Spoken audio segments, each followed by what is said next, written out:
Hello, and welcome to this Christian Walk podcast, the show where no topic is too taboo to empower you on your walk with God. I'm your host, Marley B, and it is my privilege to invite you back to the conversation. And first off, we're going to start with a truth moment, right? As a single person, I'm the first to admit that not always going to church as a single person is to get a word from God. Sometimes single people go to church trying to get some telephone numbers or some social handles from a man or a woman, right? Let's be clear, going to church, your primary goal should be to get closer to God. But we're going to take an inside look on what happens when you go to church with the intent to get closer to God. And in the same time, God reveals your true love. Today, I'm going to introduce you to Mahalia and Ronnie Dean. They are going to share their love story with us, and they are going to give details on how their love became their ministry. It was a great conversation. So let's get into it right now. Walk with me, talk with me. What you know about God? Will He ride with me? Come and open my eyes for me. Hear my story. Show me more what's in store. And once more, listen, homie, can you walk? All right, Mr. and Mrs. Dean, welcome to this Christian Walk podcast. Hey, Thank you welcome. for having Thank us. you. I'm so happy to finally get at y'all are two of the busiest people ever. So I am humbled that I was able to squeeze in that schedule and get y'all on here. Thank you so much for being here. Oh, welcome. it's our You're quite pleasure. welcome. It's our pleasure. And so I felt it was important to have you guys on because we hear from the beginning, just for years, for generations. When you want to find yourself a good man or a nice girl, you got to find them in church, right? You hear that, right?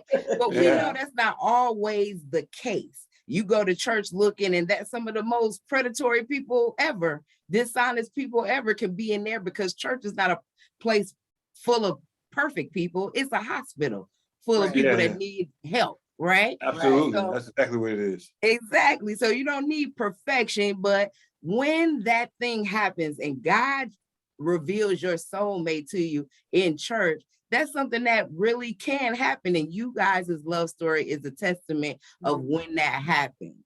And so I think that is great. And I want to, we have to tell people about this thing, that it can happen. And Wonderful. you can find that person in church. So you guys have been married how long now? Almost 27 years. 27 years and just June coming. Yeah. Oh, so do you guys do it big on your anniversary, or is it just like another day? Well, we like to do it big. Right. This pandemic has kind of stifled us from doing some of the things we would like to do normally on our anniversaries. But we try to do it as big as possible. Sure do. Right. Yeah. Because it is not another day. It's a blessing, right? It is. It absolutely is.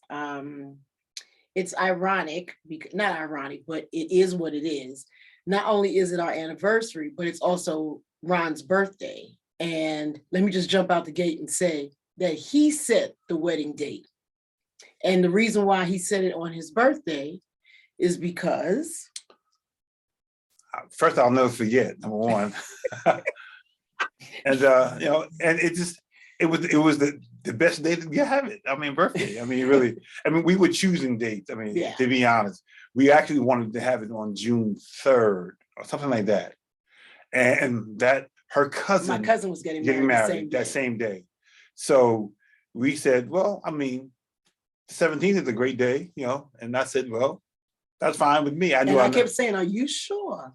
Are you positive? Because it's going to be our anniversary. I know it's your birthday too, but really how it has worked over the years is that, milestones are important.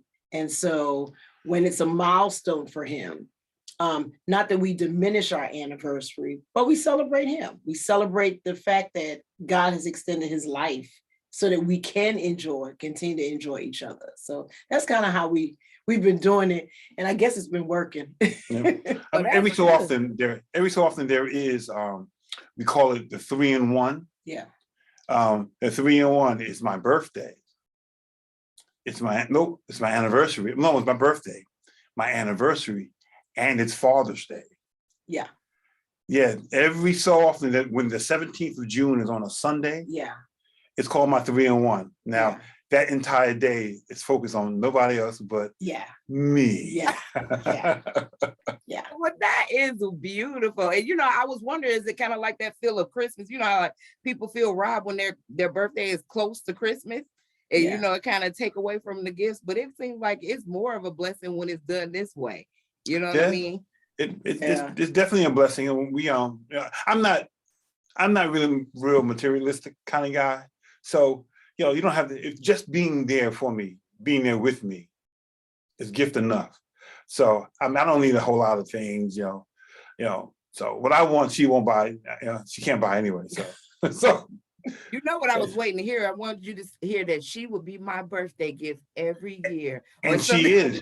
See, it's too late. You got to initiate that. You can't say it after.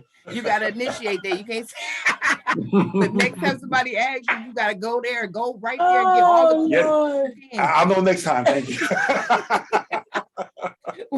Well, that is beautiful. So, let's talk about how you guys met, right? So I know that it was in church, but give me the rundown. Right. I've heard it individually from you guys. To hear it collectively, I'm looking forward to this. So how did that day go? I'll let you, and I'll close it out. I'll let her start. Oh gosh. Well, as you said, yes, I was the one. Well, we met in church. So I guess I was the church girl, if you will. But I was very new to the church that we met at. I was very new. Ron was more of a veteran. He had been there for a while, and I was, the new kid on the block. But what attracted, I guess, us to each other was music. I was invited by my best friend to come to choir rehearsal. And I was like, okay, great, and I had met the choir directress prior. And one of the things that connected us instantly is because my name is Mahalia, and I, outside of Mahalia Jackson, there's not a whole lot of people with that name. Well, her middle name was Mahalia. So we instantly fell in love with each other. And so when she knew I was coming, and when I came, she was like, cool, come sit on the front row. And Ron was the assistant director of the choir. Now, let me put a disclaimer. Ron was late. I was on time. I was already in rehearsal. Ron comes in, I guess, fabulously late, and he sees this new person on the front row. And to be very honest, he was like, who is this? And can she sing? Why is she on the front row? And initially, I was like, oh, he's arrogant. This may not go over well. And I was like, I was cool. I can move back. I understand this is my first time, and our choir directress was like, no. You leave her right there. And I guess when we started rehearsing and she liked to go by sections a lot. So she'd be like, all right, first row of altos. And I started singing. He heard me. He kind of turned. He said, oh yeah, keep her on the front row. So I was like, oh, okay. It's the voice, I take it. I mean, and it's true. I mean, I don't know how late I was,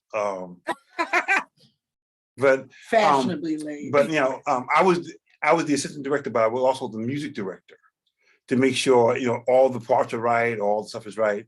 The director, she really didn't have to do anything but direct. I was the one to make sure the flat. Hold on, altos. Hold on, soprano. You're singing wrong. Let's fix that. So for me to come see someone sitting on the first row actually of our choir rehearsal, I'm like, okay, who is she and can she sing?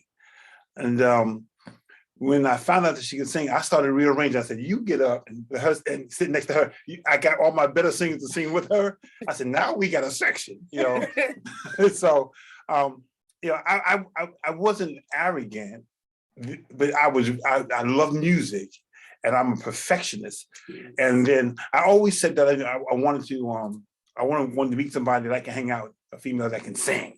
You know, I had a friend, like her best friend is a friend of mine, but she didn't count because she was just a friend.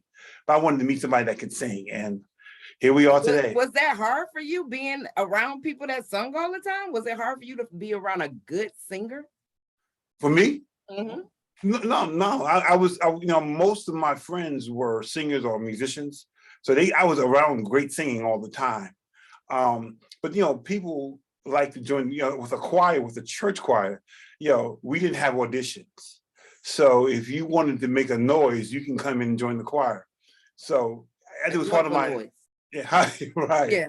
It was a part of my responsibility to allocate those persons to be in the right place. So if you could not sing, you could sing very good from the back, and we were fine with you being in the back. But in the front, where the microphones are picking you up, I had to have the best singers. So right. I mean, and she was a dynamic. You find out that she can sing, and then it's just like, was it automatic? Like, because we know for Miss Mahalia, it was not love at first sight, because she already is like, okay, this man is arrogant, but whatever, I earned my spot. So for you like, okay, I find out Miss Mahalia in the front row can sing, so she can stay right there. When do it turn into attraction? Did it go straight to attraction or friendship first? How did that go? Well, no, because believe it or not, at that time I was involved with another young lady, and so I was kind of in that relationship, kind of, I'm, cool, because singers it wasn't strange for me to meet somebody that can sing. Right. It wasn't until we started to hang out a little bit that I said, our personalities started to connect. And I'm like, oh, she's cool people. This is great stuff here, And again, just being my buddy, my friend, my pal, somebody I can hang out with. So it wasn't for neither one of it was it love at first sight. Yeah. But we were attracted to each other as friends because we shared that musical bond. Yeah. And sometimes I would play, after church, I'm playing the piano and she would sing and she would come up with a song and we trying to fool it and put it together and that kind of thing. So, we had that connection there. Yeah. I used to sing with Love Fellowship Crusade Choir with Bishop Hezekiah Walker. And so anytime, he knew the schedule. So if we were scheduled to sing at such and such church, he knew. So he would come, we would hang out, and once I guess his prior relationship diminished, we started hanging. Yeah, right. Yeah. What do they say? You have to protect the innocent. But we started hanging out, and we just really became good friends. It was almost anything and everything we could talk about. And then my parents were having their 25th wedding anniversary. And I was like, oh God, do I invite him to this? Because my entire family from near and far were coming in for this occasion. And I was like, wow, this will be huge if I invite him, because I know my family, right? And so, who is this? Right. And let me say this too, that as a teenager, again, a little naive. I remember telling my grandmother, who lived with us, she helped to raise me, and I was like, Nana, I don't want to be with a dark-skinned guy, because I don't know if I have babies, they're going to be dark-skinned. I said, I think I want to be the light-skinned person. So kind of tabled that for a minute. So here goes my parents' 25th anniversary celebration. And it's the first time my grandmother and all of my family now are seeing my friend. Mm-hmm. And I think it was either later that evening or the next day. And she said, well, not only did you get a dark-skinned guy, seems like you went all the way to the bottom of the berry juice with this one. And I said, yeah, I know. You got the deep chocolate brother. Yes. And but instantly my family connected with him. And I was like, okay, this is like getting really weird. Not weird in a bad way, but just like, oh my gosh, And then I met your mom. And now the thing, I'm the only child, and my dad had died when I was 15, 16 years old. So, I've been my mother's protector. I've always been a man of the home. So, I kind of covered my mother. You would think I was her husband more than her son. I'm like, no, you're not going out tonight. No, sorry, you're not doing this. And she's my mother. So when I met her family, I've always been open and free to speak, to say whatever I like to say. So when I met her family, she was a little nervous because I didn't hold back. If I didn't like something, I'm like, no, I don't like that. No, if it doesn't taste good, no, it didn't taste good. I'm not the sugarcoat. Well, I'm like, no, I didn't like that. So she was a little nervous with that, and but her family, they welcomed me so well. And deep Jamaican family now. Now, not deep Jamaican family, they don't play games, And they blunt. Those are the number one blunt people. I remember being in a conversation with her uncles, about 3 of them, and her father, and they were screaming at each other. And Mahalia looked at me, I'm like, do I need to go for cover? Are they going to go into a fight? And Mahalia said, no, babe, they're having a regular conversation. Exactly. It was regular conversation. So welcoming family, and then like she said, she met my mom, and my mom was it was the Father, the Son, the Holy Ghost, and then my mom. She was so spiritual. Everything was spiritual, and I remember she telling me that we can get into the story, but I can tell you, she said to me that's your wife. I'm like, was it after the first meeting? No, she had met my mom before. And what happened was that same choir directors, our choir was supposed to sing in the housing complex where my mother lived, with the housing projects. So every once in a while during the summer, they would have an outdoor Saturday service. So the choir was supposed to sing, but the choir could not because of scheduling. So the choir directors asked Mahalia to go represent the choir. Now, my mom attended that service. Now, I didn't go. I went there. Mahalia went there and she sung, did a great job. Obviously, I wasn't there. I don't know if she did a great job or not. She did a great job. I wasn't there either, and I'm sure she did a great job. Right. So the midweek, that following week, I went to see my mother, and she said, sit down, son. When she told me to sit down, I'm like, oh, here we go. I don't even want to hear this. And she started speaking in tongues and going into this whole dissertation of tongues and all kind of stuff. And I'm sitting there, okay, when you finish that, what you want to talk about? So she said, I know that you going out with this. Now, mind you, I'm still dating the other girl. I'm still dating the other girl. I know you love that other girl. That's the other girl. You think it's gonna be your wife, but the Lord told me the girl that sung at that park is your wife. I'm like, what, Mom? What you been smoking? What drugs you talking about? What drugs you on? She said, I said, first of all, what girl that sung where? She said, the girl that sung at the service. I'm like, at your church today? She said, no, the girl that sung in the park the other day. I'm like, what park? We totally forgot about that. Yeah. So I'm thinking, I'm like, what? And I'm thinking, she said, no, she didn't how you had the service and your choir was supposed to come, but they couldn't come, but they had a girl come sing for y'all. I'm like, Mahalia? I said, Mom, I said, you ate something too much last night or something wrong. And she said that the Lord said to her, that was my wife. And I said, oh, well, I guess he's speaking to you because he ain't said nothing to me.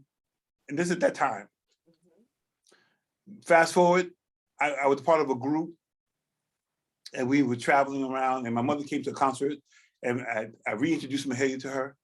She said, that's the one. That's the one, that's her. Now, mind you, I had just Well, I had broken it off with Dee Dee. I had broken it off with Dee Dee. And I said, I shouldn't call her name, but nobody knows. Dee Dee. But and then they started to develop a relationship outside of me, Mahalia and my mother. Now, you know, I was like, okay, this is scary. Yeah. And we were birthday buddies. We were a day apart. Oh, nice. Yeah. And that's how we that is how we started.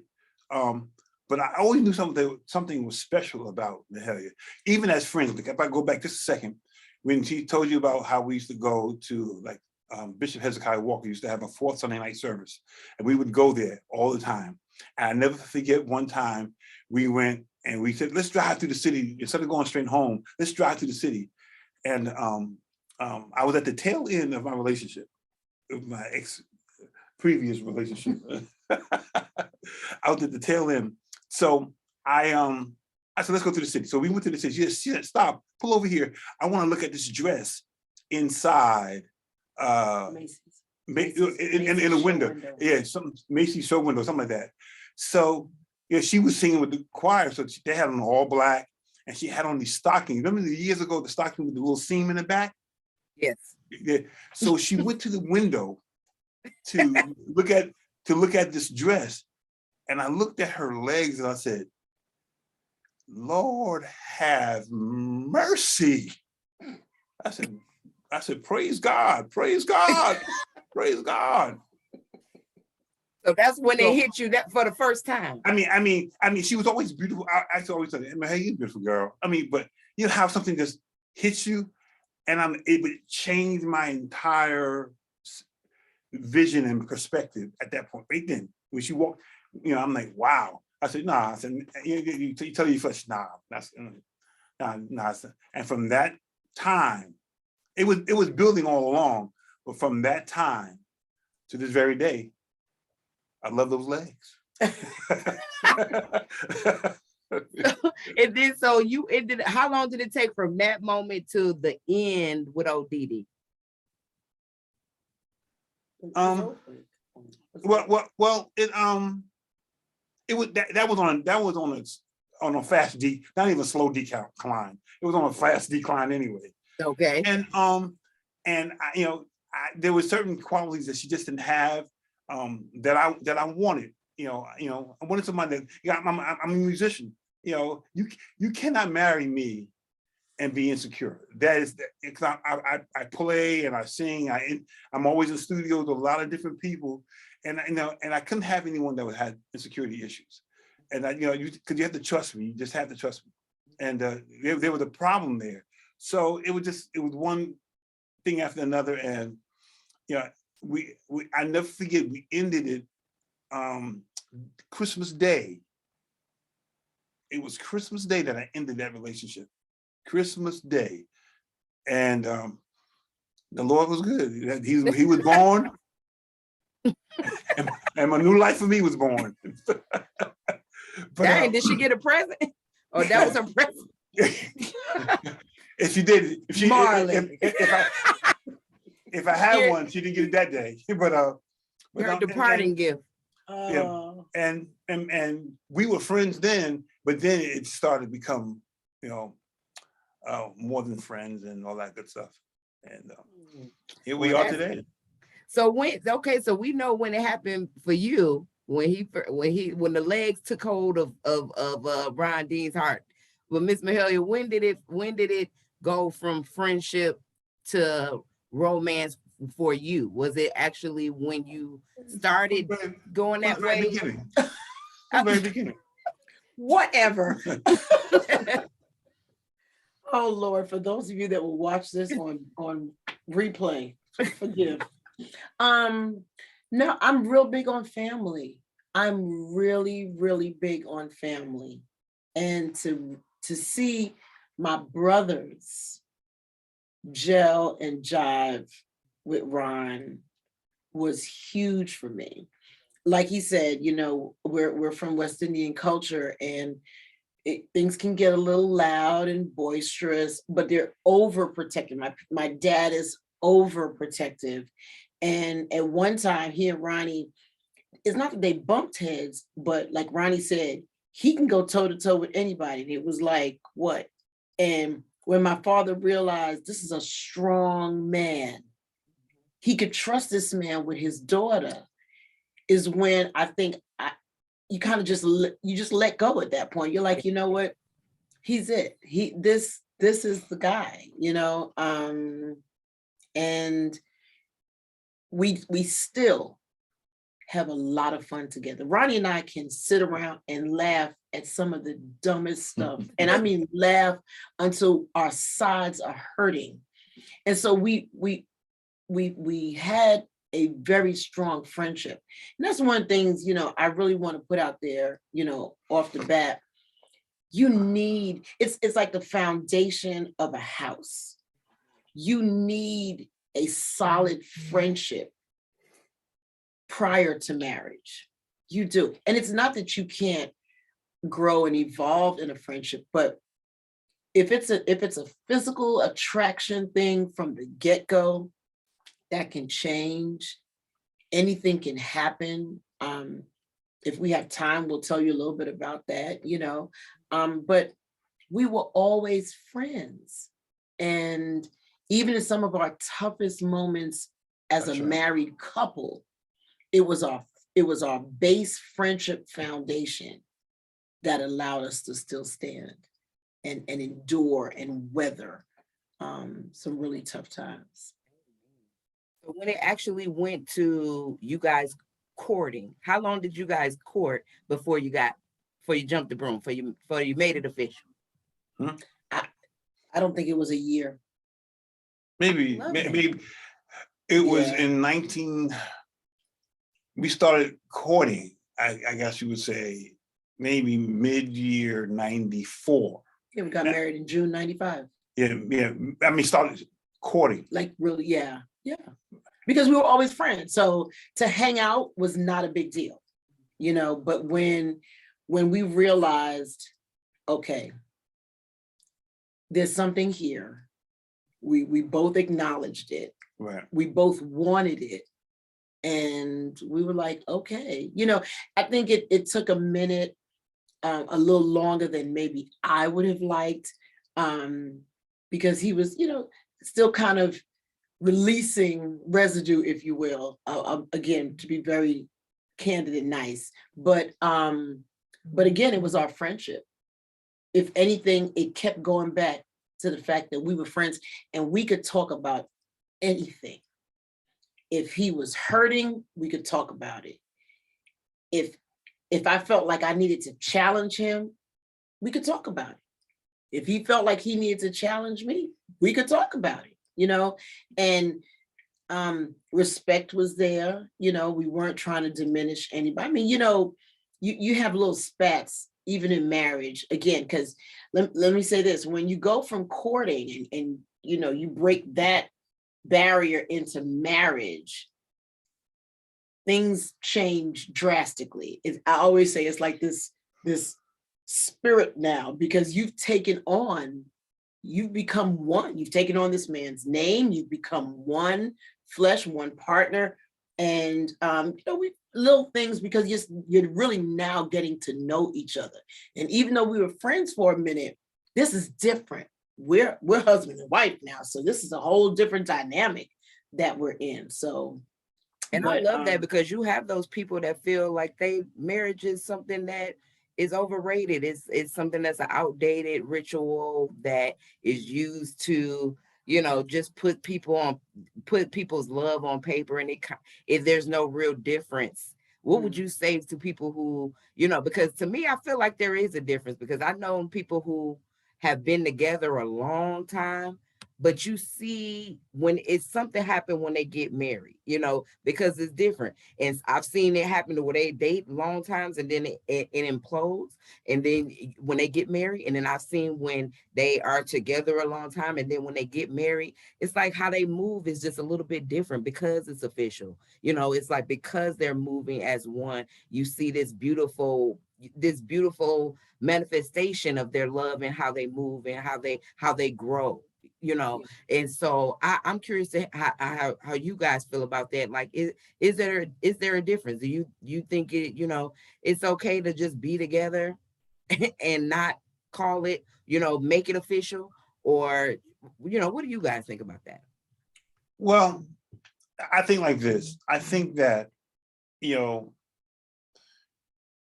the true test of relationship is when you make commitment. And if you're going to make a commitment to anything, if you are going to buy a home and you make the commitment and you sign this agreement that you're going to pay for this house in 30 years, you make that commitment to pay that house off in 30 years. Now, whether you pay it off 15 or 10, that's up to you. But you make a commitment to pay off that amount that you signed for. A lot of people nowadays, they want the benefits of marriage, but they don't want the commitment. And if I don't mean to sound spiritual, because I am a very spiritual being. I don't mean to sound spiritual, but they don't want the covenant. So there's commitment and there's covenant. And and when you love someone, you want to be in covenant. Now, I believe marriage is more than just the commitment. It's the covenant. You decided that I've forsaken my entire being for this other person, and vice versa. Without that, without covenant and without commitment, leaves an opening to say, hey, I'm going my way, right. You're going your way. But when you have covenant and commitment, then it's, then you own up to the vow that says, to death do us part. Now, there are circumstances that happen in relationships that has caused people to not be able to stay together. But you can't enter a relationship like that. You need to make that commitment, to do that. And you know what? I love how you use the mortgage metaphor there, because we can all relate to the fact that paying rent for 30 years is way different than paying mortgage for 30 years. Absolutely. You get benefits when you have a mortgage. Right. There you go. And with rent, you're paying somebody else's mortgage. So you're investing nothing into you.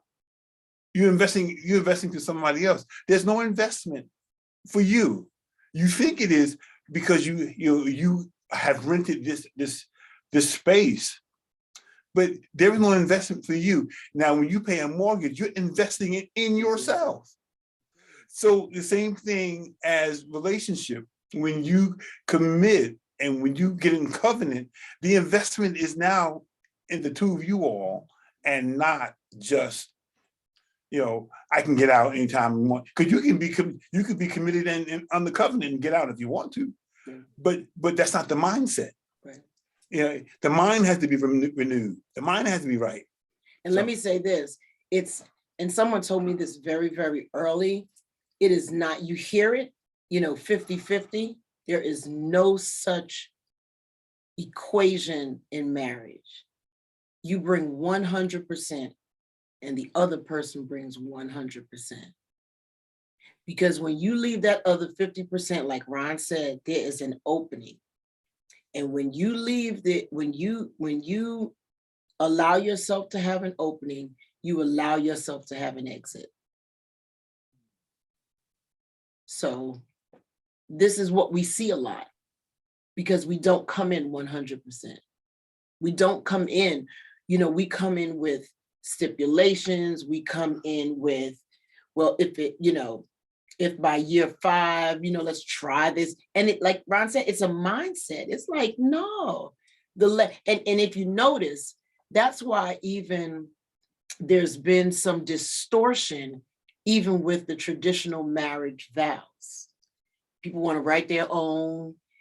And in that, and I think a lot of that is beautiful. But the traditional marriage vows, it's almost like the 10 Commandments. Is, it is what it is. And when you close it by saying, till death do us part. Love it. You can't beat that. And so now you guys love you've been together, you got it official, and now you're parents. You have two girls, right? Yes. And Yeah, how was yeah. adding parenthood on top of your love? How was that? Because how long were you guys married before you had kids? Oh wow. I think it's 8. Um, So you subtract 8. Yeah, 8 years. And again, there's everything as even with the marriage vows, right? In sickness and in health. That's a whole nother time, because that's the only line in the traditional marriage vows that's reversed. Everything normally has a positive and then goes to a negative. But that one line goes from a negative to a positive in sickness and in health. Because when you have sickness in a marriage, it's a game changer. Because these two healthy young people are, that got married how many years ago, and sickness sets in, it shifts everything, it changes everything. And we actually had some challenges in trying to, have children. And, shucks, if Ron was if he was a 50% man with an opening, he'd been like, yeah, something's wrong with maybe and he could have jetted. But we weathered that, had some, challenges, had some miscarriages, and then came, our firstborn, and we were as scared as rattlesnakes, because when you have miscarriages and then you get pregnant again, it almost cripples you to say anything. And we were kind of there. The only people that really knew were my parents. And God really led us to an amazing OBGYN. And when we first met him, he said, we're going to have this baby. This baby we're going to have. And so I was a lot high risk. There was a lot of things going on. But Rayanne came very early, very unexpected. So mind you, we felt like we dealt with the winds and the waves and the storms of miscarriages. We get pregnant, and then we have a preemie. And like I said, scared as seeing a rattlesnake. We were like, oh, what is going on? But God in his amazing self, brought us through that. It's tough having a baby and coming home to an empty nursery, because we had to leave her in the hospital for a little bit. And Ron was there. My friend was there, because when I tell you I lost it. She was a basket case. I lost it, because this is not how the story is supposed to play out, Right. But just being there, and I get it. We've never been parents, so he didn't really know what I needed. I didn't know what I needed, but we know we had each other, and then rode that out. And Rand, as you know, is about to go to college. Mm-hmm. And so y'all been on the college tours. Yeah. And then when I shifted at a nice prime age, I won't say, we found out we were pregnant again. I said, nah, this surely can't be. But we were, and it was nothing but God. We really, we call her our love child, because it wasn't like we were planning to have another child. But here comes our Maddie, and it's just been great. And then the 4 of us now together is more fun than you could even imagine, just the 2 of us. Imagine, because y'all are fun by yourselves. Yeah. And how old is Maddie now? She just had a birthday, right? She like 14? 14. She's 14. Her birthday was Friday past, the 28th. Yeah. And as to piggyback what Mahalia said, you're afraid, after the first and the second miscarriage, okay, And so in my mind, I have an analytical mind. I'm like, you know what? Let's just see what other options out there to have children. And then she got pregnant with Rayanne, and she told me she was pregnant. I was about to leave to drive to New York from North Carolina for, I don't know if I had to play for a funeral, do something for a funeral in New York. And I'm about to leave the house, not leave in a few hours or a few days. We came home from church, and she shows me, the pregnancy testing, and she says, you're gonna have a baby. And so I have to drive 12 hours thinking about this, but scared, just scared to death. Like, oh my God. And then, so she gets pregnant. However, this is the weirdest thing.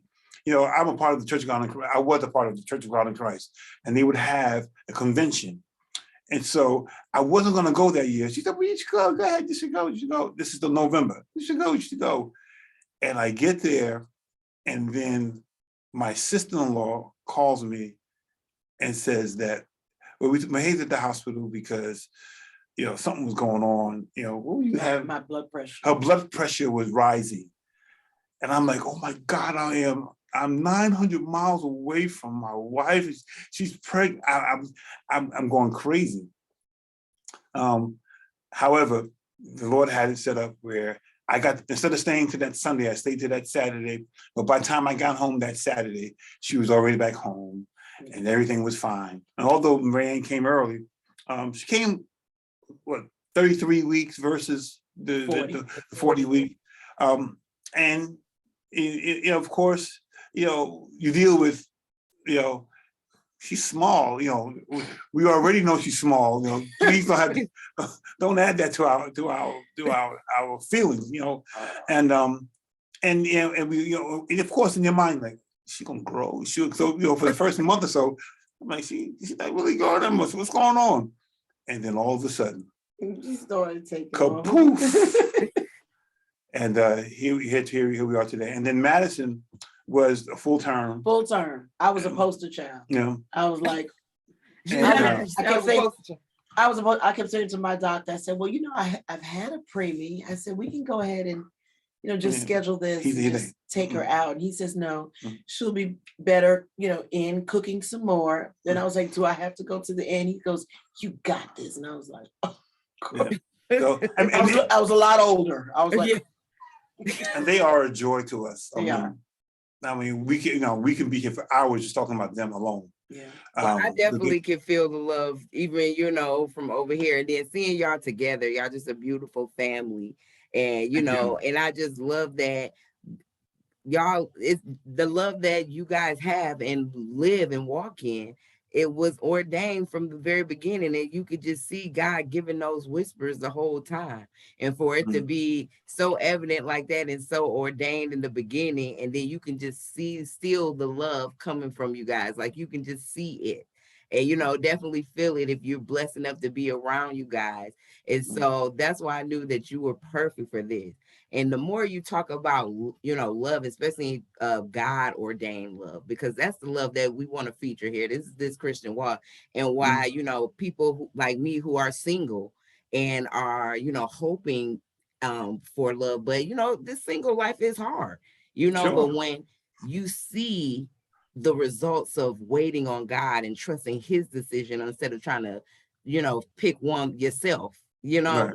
You guys are a testament on why it's worth doing that. You know what I mean? So I thank you and appreciate you for that. And one thing that I've learned from talking to people who are living in godly love, right, is that that you found the right person when your love is bigger than you just the two of you, or even just your household, right? So we know that I won't say recently, but for a while, you guys your love has been a ministry for other couples. So kind of tell us how you got into being a ministry, being in the ministry of love. How did that go about?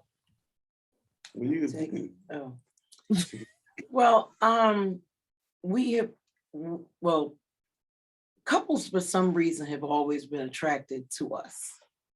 I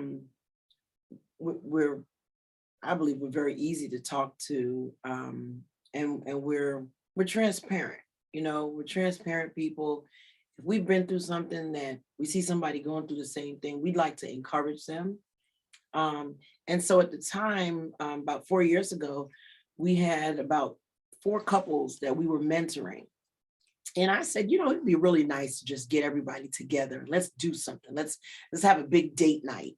And so we scheduled it, and we were supposed to actually go and play mini golf on a Friday night. And it started to rain. The forecast was rain all week. Now, mind you, this was already set up. These couples were waiting. They were like loathing, like, yes, finally a date night, finally adult time. And because many of them had young children. And the forecast was rain all the way through Friday. And I was like, God, no, what do we do? So we shifted everything. We did not break the date night. We ended up going and having dinner at an Italian restaurant. We had met the owner earlier that summer. And, I called her and I said, listen, can you make accommodations? She was like, no problem. But I will say, like I said, it was about 4 couples, but something said, invite some more of your married friends because they probably need a date night too. So out the gate, we had about 15 couples on this very first event, if you will. And it literally, everyone's conclusion was, we needed this. We needed tonight, because especially when children come into the picture or demanding careers, it's very easy. It's very easy to almost lose your flame, lose your fire for each other. And so you have to be intentional, which is the name of our community. It's called Being Intentional Couple Circle. And, that was in November of 2018. And literally we are starting to leave the restaurant. And one of the husbands turns around and he goes, so what are we doing in December? And I was like, something. Yeah, something. We're going to do something else in December. And we set up an event. We had a couple's Christmas social in December.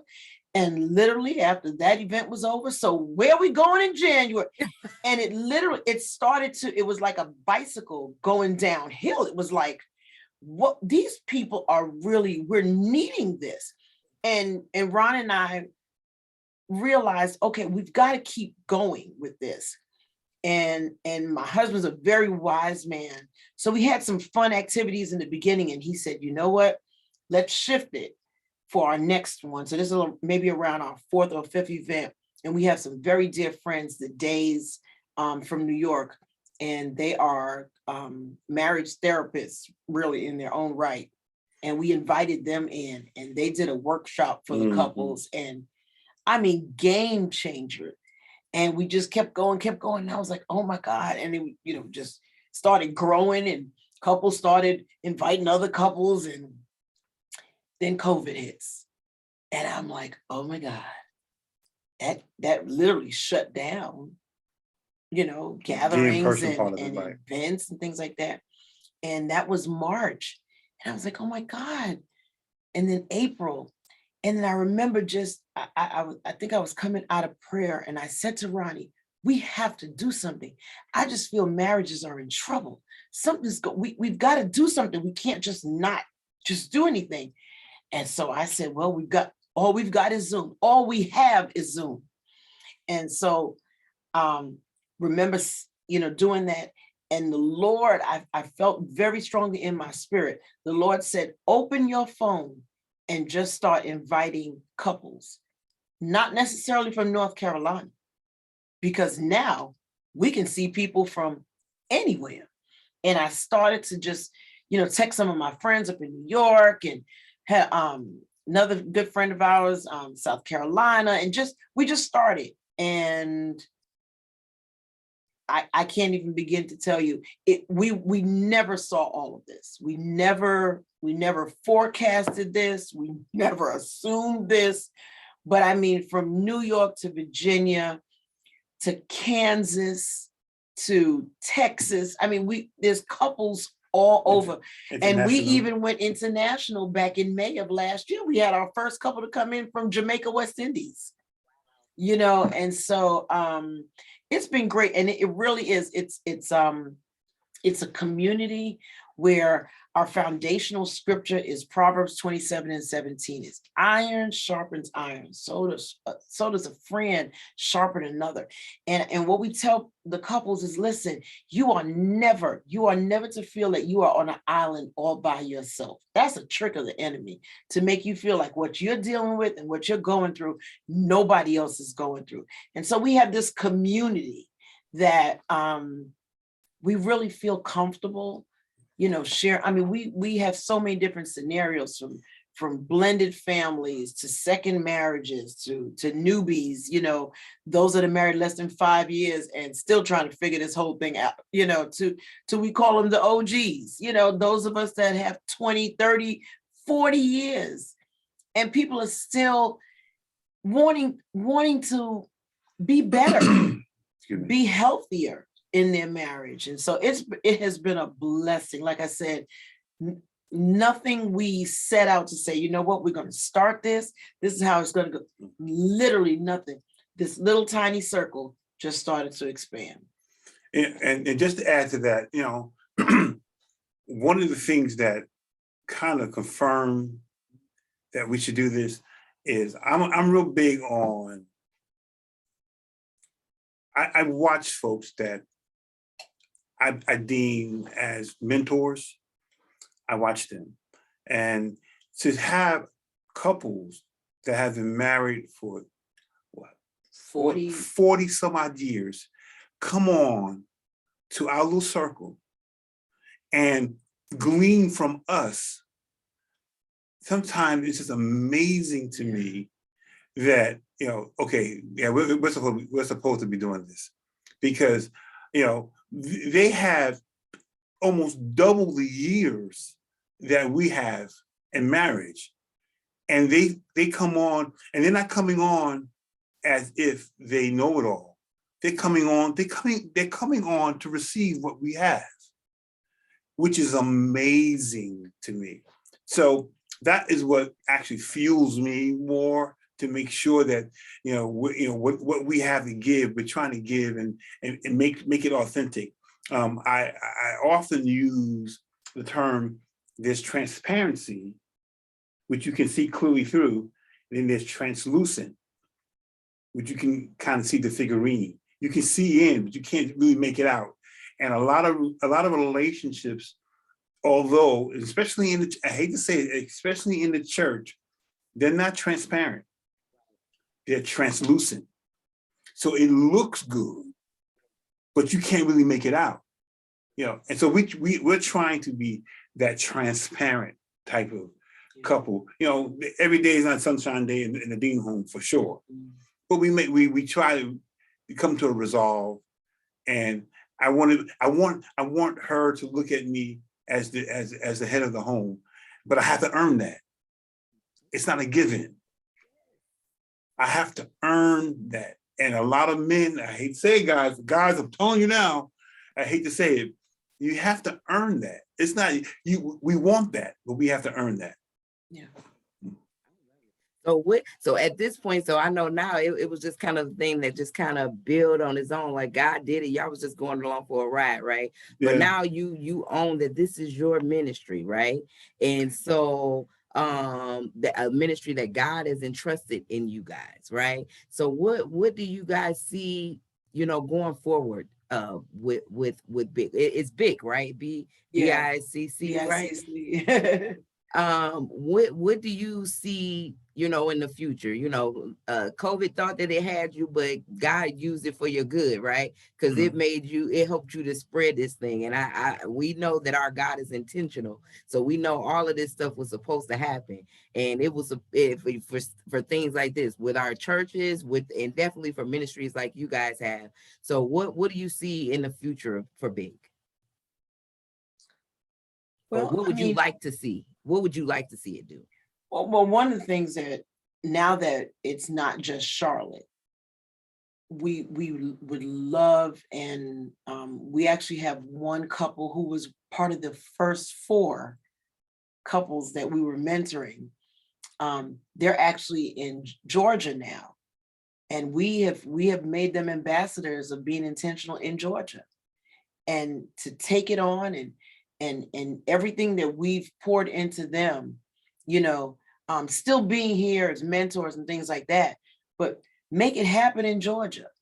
Do the same thing that you were fortunate to find in the Carolinas. Do it in Georgia, and they're doing it. They've got a core of couples that they talk, they discuss, and that's one of the things now is we're learning to empower other couples, because if you can be transparent and authentic towards another couple that is having some trouble, they can see that, okay, it's possible. I really can weather through this. You got to put in the work.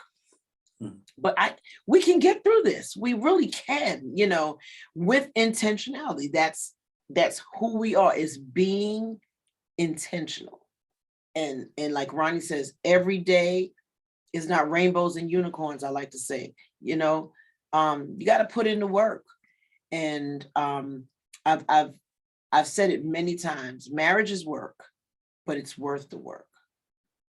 And so just got to put in the work, and like all of us, we have jobs that we go to. It's called work, and you got to make the best of it.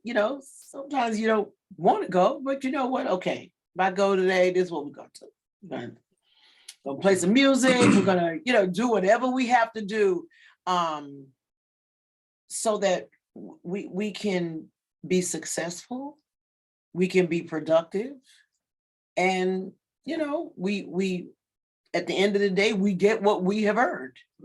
Right. So. And one of the things that in the beginning of this entire process, and I'm like, okay, it's growing and it's building, but I was not really open to travel and help other people, other churches and other organizations, other places. And now I'm open to that. Yeah, and it's happening. and people, some people are calling us to come to their organization, or there's their church or some other organization to help them. I'm open to it now because I feel as though that we've done some work prior to. We're not this entity that just started 2 days ago, and now we're trying to travel all over the country. Yeah. And we have some validity behind us. So now I kind of see that now. I kind of, because again, like I used the example of transparent and translucent. What people really want, both single and married, they want to see something that's transparent. It's real. As a single lady or a single man, you look at us and say, "Oh, it's nice. I would love to have that." Yeah, and it's nice to have that, but that costs. And we got to be willing. What you ask for. You got to be willing to pay the cost. Leaving Jersey, going into Manhattan, no matter how you try to get into Jersey, it costs the same. So if you try to go to the Gothels Bridge, it's going to cost you. If you try to go over the Verizon is going to the Queen, the Gothels and the Outer Bridge crossing, it's going to cost you. If you try to go through the George Washington Bridge coming into Jersey, it's going to cost. And guess what? Newsflash, it costs you the same thing. It doesn't change from location to location to location. So my point is that if as a single, if you want to go here, if you want to do this, recognize it's going to cost you. It's going to cost you. No going in, it's going to cost you. It's going to cost you. Now the cost might be different for different people, but it's going to cost you. It's not going to be, well, I get a free ride in. You don't get a free ticket to come into that. Yeah. So now we're able to go and to help others with that same that same paradigm. we thank God for where we are, and we're growing as we are empowering. Yeah. You don't stop growing in marriage. You don't stop learning and discovering something new about your spouse. You know, one of the things that I can say hands down, my husband is one of the most generous men that I have met. He will give of his time, he will give of his resources, he will give of his character to other people. And he doesn't always get it in return. That's why I say he's a generous man. But in return, he's afforded a respect from people. You know, the Bible says a good name is worth more than money. And to see the respect that he is earning from people, I'm like, yeah, you earn that. You earn that, you know. And you just, like I said, you just never stop growing. You never, like you said, we have the kids now, and all of that, different dynamics, different things happen. You know, that little preemie girl's going to college. You know, you go through all the stages. You go from, you know, first day of kindergarten, and it's like, oh God, now she's going to middle school. Oh Lord, oh God, now we're in high school. It's like, oh God, we got to order senior pictures. We got to get the cap and gown. And then we got to get college. Then we're going on tour. I mean, every facet, you know, just it should never just plateau it's always like levels. that. It's always next level. Yeah. And you better be ready for the ride. You better hold on and have a good working seatbelt. And so are you guys still accepting couples into BIC? Oh yeah. Absolutely. And so if somebody wanted to, you know, join your mentorship, how could they go about contacting you guys? Well, we are on Facebook. We have our own Facebook page. It's Being Intentional Couples Circle.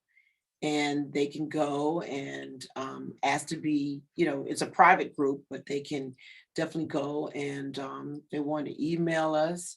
We have an email address. It's BICC at Gmail. Let me just hold on one second because it's fairly new.